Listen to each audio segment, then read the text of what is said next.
नमस्कार दोस्तों, आज है 16 सितंबर 2025 और दिन है मंगलवार। अभी हमारा शिव पुराण का पार्वती खंड जो है शुरू होने जा रहा है। इसमें हिमाचल के विवाह की बात कही गई है। नारद जी बोल रहे हैं ब्रह्मा जी से, अब उस मेनका की उत्पत्ति, विवाह और चरित्र को सुनाइए।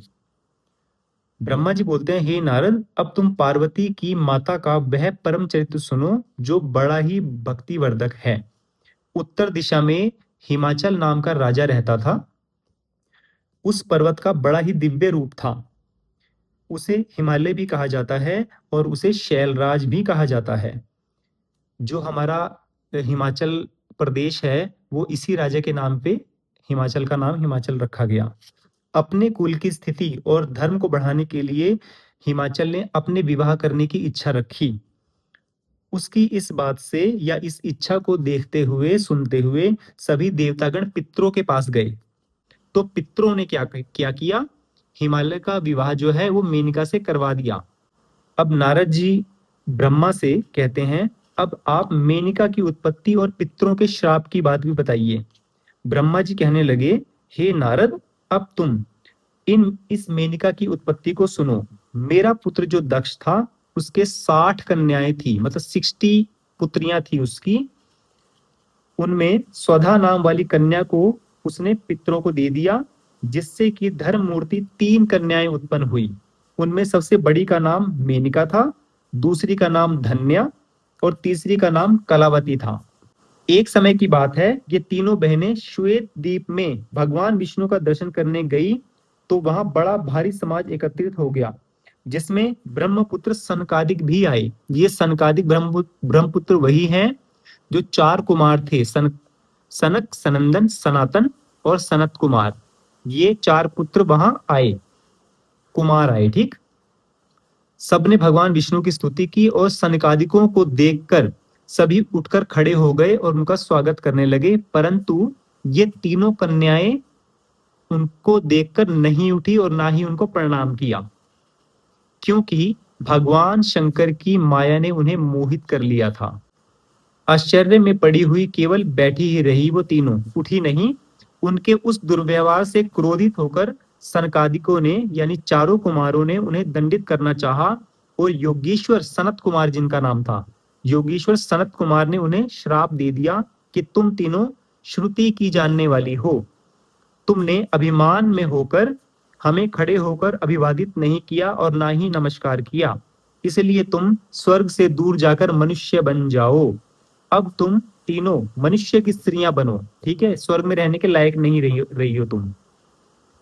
अब ब्रह्मा जी कहते हैं कि उन तीनों साध्वी बहनों ने चकित होकर ऋषि का वचन सुना और शीश झुकाकर उनके चरणों में गिर पड़ी और कहा कि हे दया सागर, इस प्रकार प्रसन्न हो जाइए, हम लोग तो मूर्ख हैं, इसी से हम लोगों ने आपको प्रणाम नहीं किया।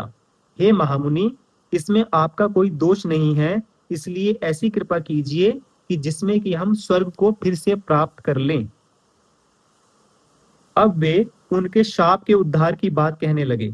चारों कुमारों ने उनको श्राप के उद्धार की बात भी बता दी कि तुम्हें ऐसा ऐसा करना है, तब तुम स्वर्ग में दोबारा आ पाओगी। उन्होंने कहा, हे पितरों की कन्याओं, अब तुम प्रसन्न होकर मेरे वचनों को सुनो। हिमालय पर्वत हिम का आधार है। ये ज्येष्ठा उसकी कामनी होगी। ज्येष्ठा मतलब जो मेनका है, ज्येष्ठा बड़ी वाली, ये ज्येष्ठा उसकी कामनी होगी और उसको पार्वती नाम की कन्या प्राप्त होगी। और दूसरी कन्या धन्या होगी, जो कि महायोगिनी जनक की पत्नी होगी, और जिस महायोगिनी के यहाँ यह महालक्ष्मी सीता होकर जन्मेगी। तीसरी कलावती, कलावती वृषभानु की पत्नी होगी, और इस प्रकार द्वापर के अंत में यही लक्ष्मी उनकी पुत्री प्रिय राधा बनेगी। मेनका को पार्वती का वर प्राप्त होगा और यह कैलाश तक जाएगी। पार्वती तो पहुंच गई कैलाश। अब रही धन्या। धन्या जनक वंश में सीता होकर उत्पन्न होगी और बैकुंठ को जाएगी। कलावती वृषभानु को प्राप्त होगी और उसके साथ क्रीड़ा करते हुए जीवन मुक्त होकर गोलोक को जाएगी। अब इसमें तीनों का वर्णन बताया गया है कि किस किस की पत्नियां होंगी ये अगले जन्म में। कौन? मेनका, धन्या और कलावती। इसमें पहले मेनका का बारे में बताया गया है। तुम यानी मेनका कह रहे हैं, तुम भगवान शिव में भक्ति करने वाली होगी और भगवान शिव को प्राप्त कर लोगी। ठीक है। और धन्या, धन्या की पुत्री जो सीता श्री रामचंद्र की पत्नी होगी, प्रिया होगी। और कलावती की पुत्री जो राधा है वो भगवान श्री कृष्ण की प्रिया होगी। तो ये 3 बहनों की कथाएं मैंने आपको सुनाई। उनको श्राप क्यों दिया सनत कुमार जी ने, वो भी बताया। तो दोस्तों ये आख्यान यहाँ खत्म होता है। अब मैं अगले और नए अध्याय के साथ फिर से आपके सामने हाजिर हो जाऊंगा। अभी के लिए मुझे दीजिए इजाजत। जय श्री राम।